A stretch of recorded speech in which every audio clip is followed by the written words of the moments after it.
Hi guys, welcome back to another episode of Sin and Tonic. Today's story is that of Peter Tobin. We are going all over the UK today. Let's go. Sin and Tonic! Ooh, it's chilly. I'm not gonna lie, it is chills. So, didn't appreciate how chilly it was, and I have left my scarf indoors, but I cannot be asked to go and get it, so I'm going to just push through. I'll probably have a hot flash or something and keep me warm. Today's case is a big bad boy, so we're going to get started. On the 29th of September in 2006, a shocking discovery was made underneath the floorboards of St Patrick's Church in Glasgow. We're starting in Scotland.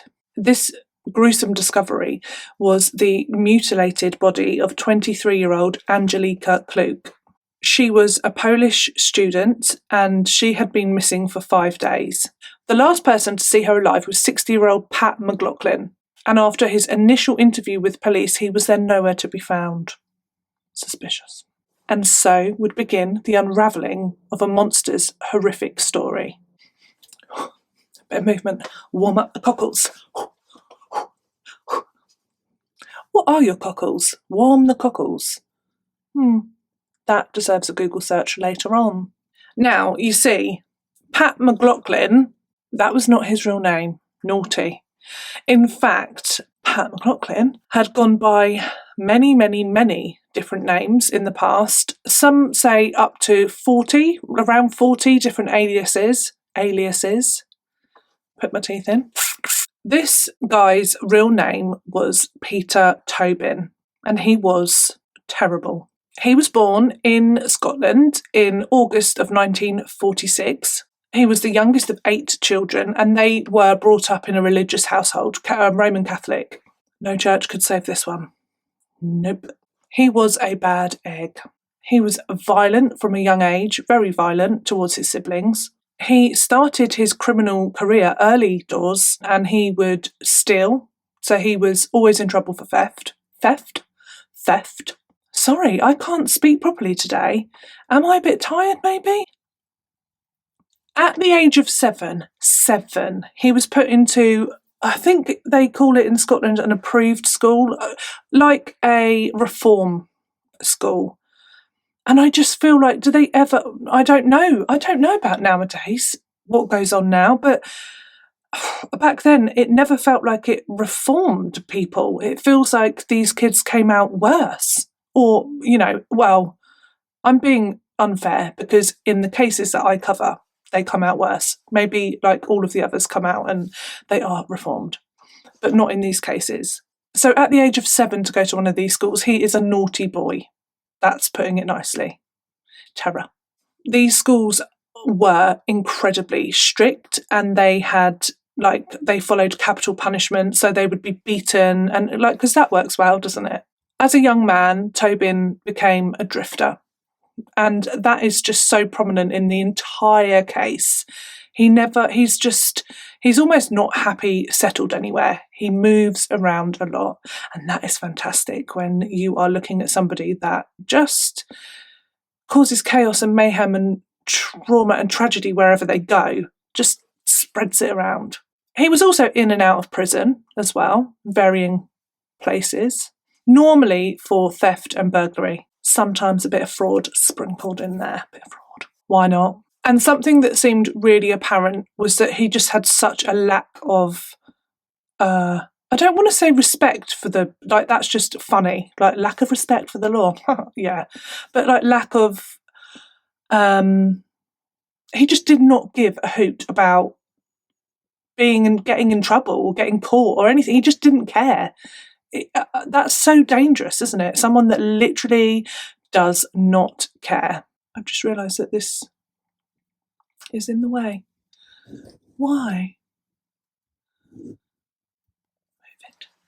At the age of 22, Tobin met a young lady called Margaret in a dance hall, and they became an item. Kind of not through her choosing. She was very young. And he was a very charming person. She was 17. When I say it wasn't of her choosing, the relationship to begin with was because she fell in love with him and he was charming. The relationship between Margaret and Tobin deteriorated over time, and it ended in this volcano and this horrific attack on Margaret. So one day she said that she wasn't in the mood for you know what, and he was like, oh really? And he had none of that. So he ended up raping Margaret. They were at his flat. She had just said she wasn't in the mood, but that was of no consequence to him. Afterwards, it's vile. Afterwards, he took a knife and inserted and twisted in a certain place and left her for dead. He walked out and left her for dead. She managed to get help and she was taken to hospital and she ended up in a coma, and it was a very horrific injury that left her unable to have children. However, she didn't say who had committed this attack. She was very fearful. Let's be real, this is a guy that's just done that to her. I'm pretty sure that she really did believe that he would go the whole way. He'd left her for dead. It was an attempted murder. She was lucky to be alive. And then he collected her from hospital. And very, very quickly, they relocated down to Brighton. So Glasgow's the top up in Scotland and Brighton is right down south. So removed her from her support network, and she was terrified, absolutely terrified. When they came to Brighton, they married. It just sounds crazy, doesn't it? But I watched some of Margaret and it's heartbreaking, some of her interviews and things like that. She was 17 years old. It's just, and he was so manipulative and just awful. So they're down in Brighton and she suffered this horrific attack and now they're married. And her life is a misery because he does not let her out of their flat. He doesn't just lock her in the flat when he leaves. He locks her in one room and then he goes out for the day or what have you. And that is Margaret's life. I think that was her life for a couple of years because it was in 1971. They married in 1969. And then in 1971, they would divorce because they got arrested for something that he'd done wrong. He was naughty, theft or something. Arrested and taken back to Glasgow by the police, and he was charged and sentenced to 3 years in prison. Margaret's mum came to the prison to collect Margaret because she was not charged. She was interviewed but not charged. So her mum, who she had not seen in probably nearly 2 years, she came to rescue her basically from prison. That's just, can you imagine seeing your mum for the first time after 2 years of hell? So yeah, she must have only been about 19 at this point. And then when Tobin was serving his sentence, Margaret and Tobin got divorced. A prison sentence means nothing to Tobin, by the way, nothing at all. Just, this for a bit. It doesn't reform his character. It doesn't do anything. What do you do with people like that? It's difficult, isn't it? Because you just think, well, for some people, it probably massively changes their ways. And for other people like Tobin, and for some people, sadly, being in prison is better than being homeless or being on the streets and things like that. So people reoffend. It's a tricky one. Tobin married again in 1973. Literally must have just come out of prison. And he met a nurse in Brighton called Sylvia. They went on to have 2 children, one of which sadly died not long after she'd been born, and they had a son together. Again, same pattern, same story, and Tobin became violent towards Sylvia, and then she would divorce him in 1976. He then met his 3rd wife, Kath Wilson. She was only 16 years old and she was troubled, and it would seem that Tobin was very good at picking vulnerable women, very vulnerable women that he knew that he would be able to control, coerce, and also really young. Margaret was 17 and Kath is 16 years old. Just, yeah, he really wanted to make sure that he would have dominance over his partner. Also, he's 40 years old, and she is 16. The couple married in 1989 and they went on to have a son together. And then they moved from Brighton back up to Scotland to somewhere called Bathgate. He likes to move his partners away and wives away from their support network. It's like classic, isn't it? Just cut them off. Kath, she managed to escape Tobin and she fled back down south to Portsmouth and she moved there with their son. Tobin would follow. He followed them there. He relocated to Kent. Why didn't he move to Portsmouth straight away? Why did he go to Kent? Not sure. Unless his other son lived there, because he had 2 sons with women that were down south. Maybe. So he lived in Kent for a while. Neighbours would say when he lived in Kent, he was very friendly and very helpful. And then one day he just disappeared and he was gone. And he had then relocated to Havant, which is near Portsmouth, to be near his youngest son. His son was 5 now, and Kath, his third wife, the boy's mum, said that Tobin had never, ever laid a finger on their child and that he loved him very much, and she knew that. So while she wanted nothing to do with him herself and that he was a vile husband, he was not that way with their child. And she had grown up herself without a dad and she didn't want that for her son. So he was allowed access to their little boy, and he would sometimes stay on the weekends with his dad and things like that. So they had this shared custody going on. That would not last, because this just is like this is where it gets spicy. It's unbelievable. So on the 4th of August in 1993, he has his 5-year-old son to stay. And what he would do sometimes is have young teenage girls come and babysit for his son. I wonder why. Perv. On this particular night, on the 4th of August, he didn't go out. He had 2 14-year-old girls come round to babysit, but no babysitting ever took place. He was charming to them, he was chatting to them, he was talking to them, he gave them alcohol. He never went out, not at all. He put his son to bed and they continued to have their chat. As the evening went on, he drugged their drink, and then he started a very awful attack on these young girls. He threatened them with a knife, he raped them both very brutally, and he stabbed them as well. And this ordeal woke his 5-year-old son, woke his son. His son then witnessed part of the attack. He had stabbed one of the girls and he sent his son to go and get ice for her wound. The attack was described as cat and mouse. He was playing with them, toying with them, really frightening them and taunting them with this knife, and then sometimes he would stab them. At a certain point, when the drugs and the alcohol really kicked in, they had nothing left and they could not fight back. He then left them for dead. He called his ex-wife, Kath, and he said that he was really unwell and he thought he was having a heart attack. This was in the middle of the night. So he rings her and he's like, "You're going to have to come and get Sam. I've got to go to hospital." Lies. All lies.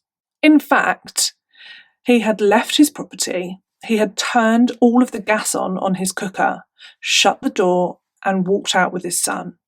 He was hoping that they would die, those 2 girls in his flat. Also, what's interesting to me about this is it's his flat. He hasn't tried to he hasn't put their bodies anywhere. He's not trying to hide what he's done because it's registered to him, the flat, in his real name as well, because he did use lots of aliases when he travelled around at different times. But at this time, it was in his real name. He must not have cared about being caught for this, and that blows my mind. Luckily, those 2 girls regained consciousness and they were able to get out of the flat before they were gassed to death, and they got help. As soon as the girls get help from the police, a manhunt is underway for Tobin, and he's gone. So he cares enough to flee, and what he would do at times like this, when he was running away or flitting between places and didn't have somewhere to stay at first, he would call upon the church. So like I said, when he was brought up in a strict Catholic household, and he was religious. So he would call upon different churches and charities within churches to put him up, give him a place to stay. He was so charming, and he would tell so many lies. He would say he was in ill health and that his family had abandoned him or whatever. He would give some sob story so that he would be taken in by the church, when really he's committed an awful crime, or he's on the run from the police, or literally just having a breather from abusing a wife. He would always fall back on the church. He was arrested when they found him for this attack on these 2 young girls. And it does anger me somewhat, because he took a plea bargain, and it annoys me. He pleaded guilty to the rape charge. They took the attempted murder charge off. Why? Because he'd stabbed them and left the gas on. That is attempted murder. But for some reason, they took that off the... maybe he wouldn't have pleaded guilty to anything if they didn't take that off the table, and then they risked a jury not finding him guilty and him walking free. Maybe that's what it was. But still. So he was charged for their rape, and he pleaded guilty to that. So he was sentenced to 14 years. He served 10 years of that sentence and was released in 2004. This is when he changes his name to Pat McLaughlin. I'm having water, by the way. I'm having fizzy buble water because I had a blood test yesterday again. I'll fill you in at the end. But I had to have another one. Don't like them, do I? And it went wrong. Something happened, and it was really, it's really painful now. So I'm just going to stick with water for a few days. No gin. Just because I feel delicate. Got to do what's right for you, haven't you? So when he was convicted of the rape of the 2 14-year-old girls, he was placed on the sex offenders register. So when he came out, he gave false names all the time, so it was nothing new, but it was just another reason to do that. This is when he sought refuge at St Patrick's Church in Glasgow. Specifically, I think it was called Fishes and Loaves charity, which is cute. So it's a church charity, and I think it was called Fishes and Loaves, or Loaves and Fishes. Got to Google it. Why didn't I write it down? Annoyingly, I cannot find it written down quickly enough. So it was Loaves and Fishes, or Fishes and Loaves charity. They took him in. He gave a story about being homeless, and he really abused he was always abusing their kindness and good nature, I feel. He was taken in with open arms, he was fed, watered, and he was offered a place to stay. It wouldn't be long before Tobin, or Pat McLaughlin at the time, would take on the position of handyman at the church. He was very helpful. He was obviously capable and able, and he would do quite a lot of odd jobs around the church. Angelica Gluck was a Polish student. She was employed by the church to clean, and she was on her summer holidays, so she was staying there as well. And then on the 24th of September in 2006, she disappeared. Her room was left with all of her belongings in it, and including her bank card, credit card, identification. She was reported missing the next day, and a police investigation and a search was underway quickly. Now, Pat, he was interviewed because it was noted that he was the last person to see her alive. He would say that he was troubled and worried about where she was. And he also referred to her fondly as his little apprentice. It seemed as though Pat had really taken Angelica under his wing. What a pleasant wing to be under.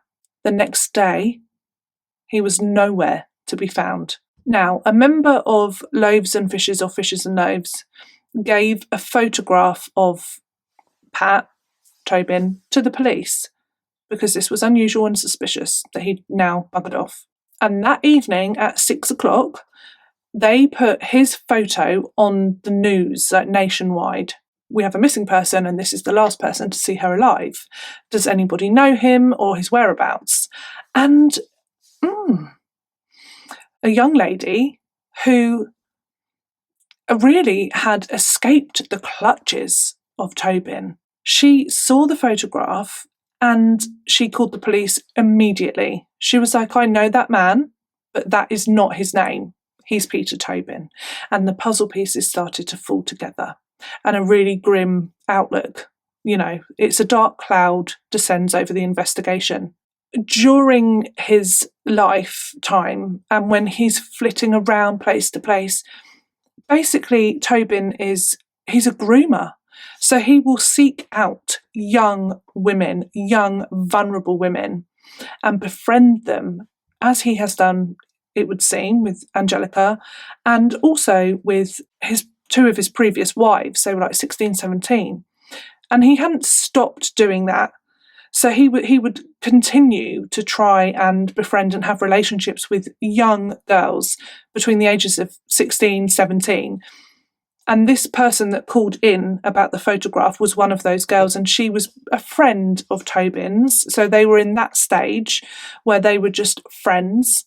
And he obviously then wants to move it on to relationship. But he starts slowly by being charming and nice and like a father figure, really. Because he was on the sex offenders register, the police caught wind that he was having a relationship with a young girl, or a friendship, and they interjected and they told her, because I do believe if you are on the register, you're told things like you're not to go near children under 16 or a certain age, and if you do have a relationship or start a relationship with somebody, you must divulge that you are on that register.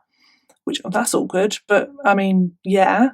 So the police, they told this girl that he had been in prison for rape of a minor, and that was the end of their friendship. When the police find out that they are dealing with a known sex offender, this is the last person to see Angelica alive, it ups the ante, and a specialist unit is brought into the church to search it again. It has been searched, but I think in a sort of brief, like, oh, she's not here way. So they want to look really closely, and it feels like they treat the church and the adjoining garage as a crime scene.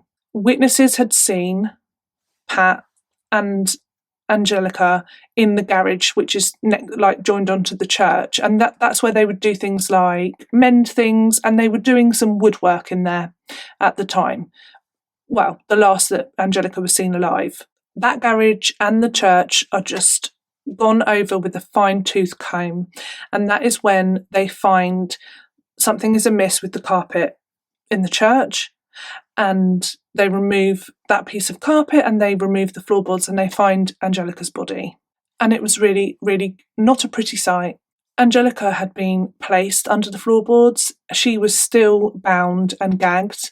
She had blood on her, and she had been stabbed multiple times in her chest. And when they took a closer look at her body, they could see that she'd been beaten quite severely around her head. And when they took her back to the lab, they found that she had also been raped. The investigation found that Angelica had been beaten around the head and rendered unconscious or semi-conscious with a table leg. She was placed in tarpaulin. She was raped and stabbed, and she was wrapped and placed under the floorboards when she was still alive. What a vile, vile man. He's just something else. He is evil.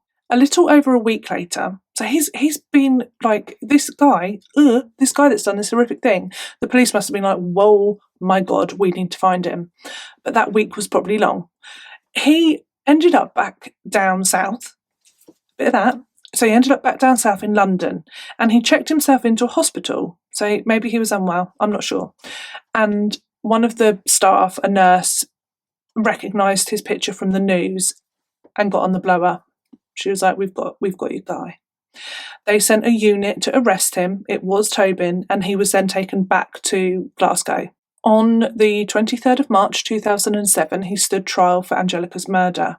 They had physical evidence. They had his fingerprints on the tarpaulin that was used to wrap her body. There was semen found on her trousers, and that was a match to Tobin. And also eyewitness statements saying that he was the last person to be with Angelica when she was alive. He was charged with rape and murder, and he pleaded not guilty this time. Not guilty, despite physical evidence. Apparently he was a real arrogant piece of in court, and he was found guilty, and the judge described him himself as an evil man. And then he was sentenced to 21 years.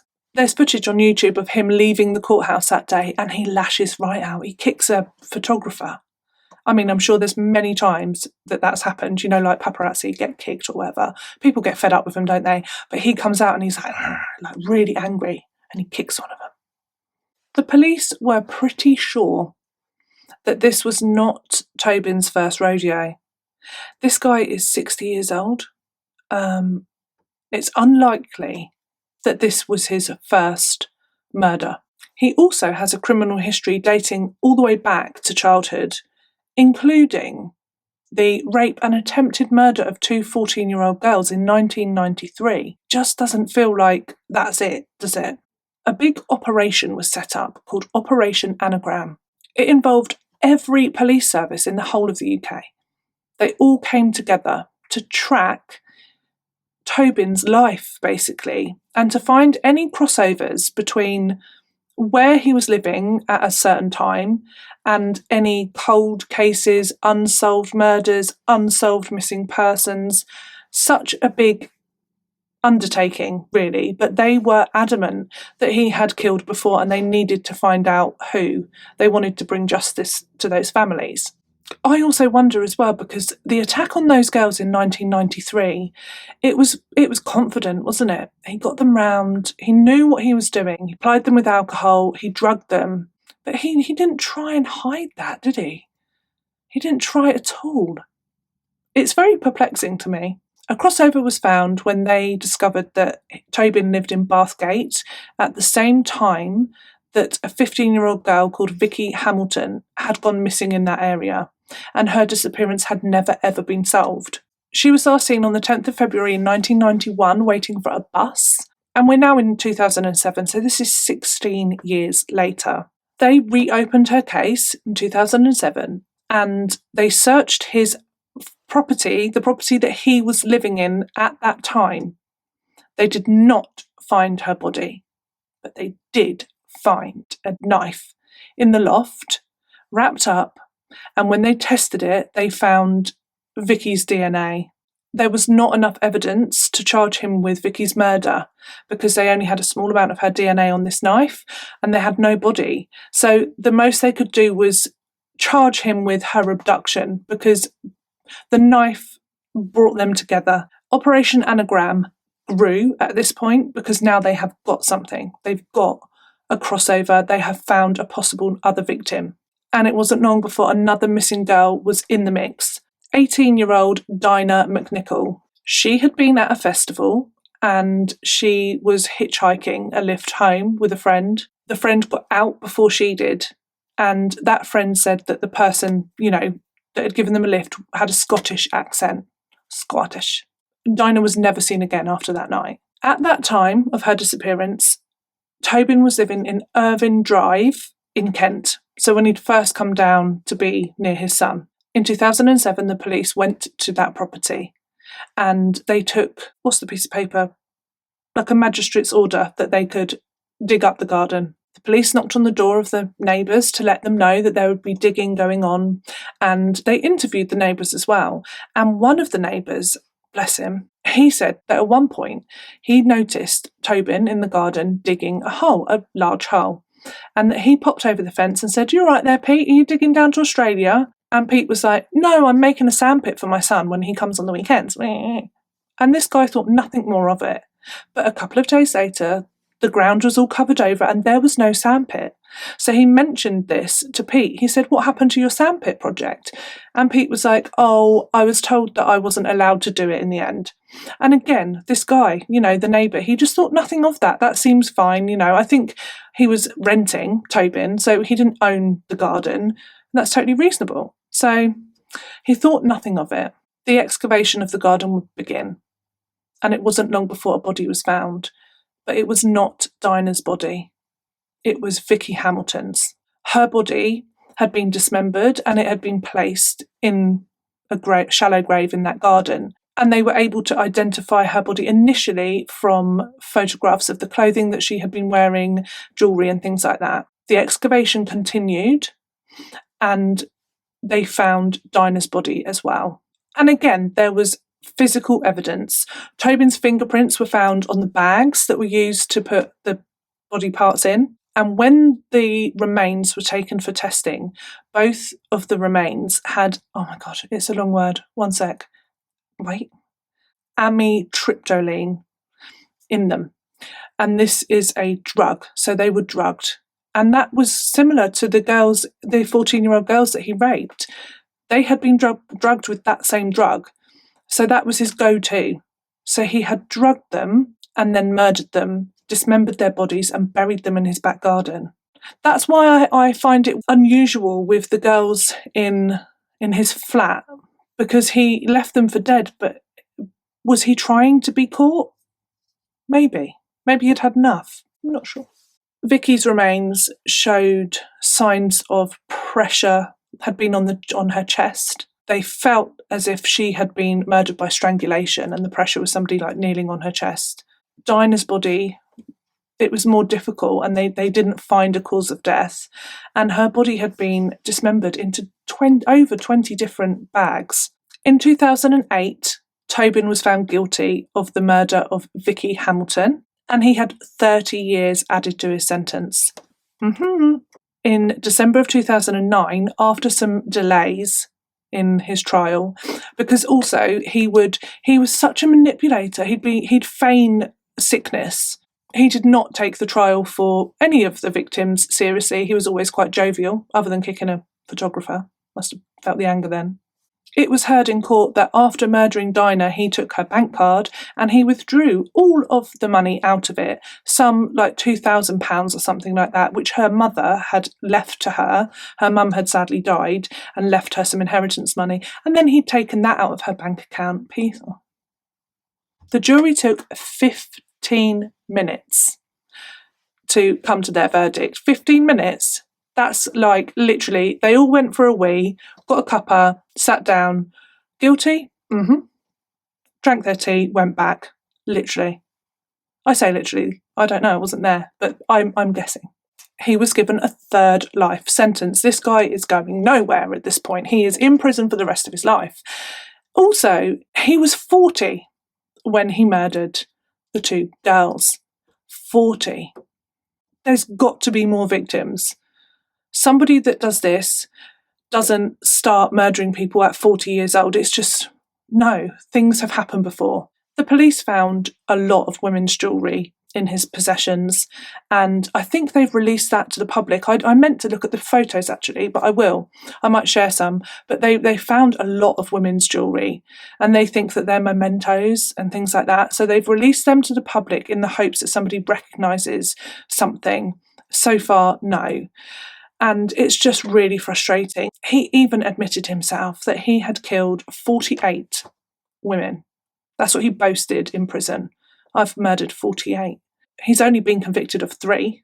I can't do the maths. 45, if that's correct, if he's telling the truth. And part of me thinks that he is. He was a suspect and linked with the Bible John murders, and I think I'm going to cover them next because I've looked at them a bit now because of 2 cases, this one and another one. I've forgotten which one. How annoying. So I won't go too much into it now because I think I'm going to cover it because it's interesting. But I will say this, because we're covering Tobin's case now. He has been eliminated from their inquiries. I will tell you why. He moved to Brighton before the final 2 Bible John murders. So he was in Brighton. Yes, he could have travelled back. No. So he was with Margaret at the time. She said no. On the second murder, he was actually with her and they were on their honeymoon. I bet that was a bundle of fun. Also, he was actually in police custody when one of the murders took place for an unrelated crime. So he definitely didn't commit one of them because he was in police custody. And I really doubt that Margaret lied. So, and they are tied together, the 3 murders. And he was ruled out by DNA because they found DNA on 1 or 2 of the victims. I don't know, look, see, I need to do my research. But it was not a match to him. But there are still possibly 45 other women, unsolved murders or wrongly accused people in prison for something that Tobin has done. That's terrible to think, but yeah. Operation Anagram continued until around 2011, when it was scaled back a lot, but they continued to interview Tobin. He loved the sound of his own voice. He loved it, bobbing on all the time, loved talking about himself, but never about his crimes. The officers working for Operation Anagram always said about cracking him and him, they really, really tried to get him, I guess, to do the right thing. And frustratingly and tragically, Peter Tobin has taken all of that information to the grave. He died 6 days ago, age 76, and I think he had cancer and refused treatment and food and things like that. And he died in hospital 6 days ago when you watch this. And he never said a word. It's so very frustrating. I just don't believe that there aren't other victims. And it's really, really frustrating. And perhaps the other victims were more vulnerable and less likely to be missed. And that is all I have for you on today's case. I'm going to follow this case with Bible John because I'm feeling that now, because I've looked into that quite a lot throughout my research because it kept cropping up. It's like, Apologies for not having a little drink with you tonight. Sorry. But got to do what you've got to do. Look after yourself. I think what happened in my blood test was that my vein, it's so grim and I hate it, but it blew.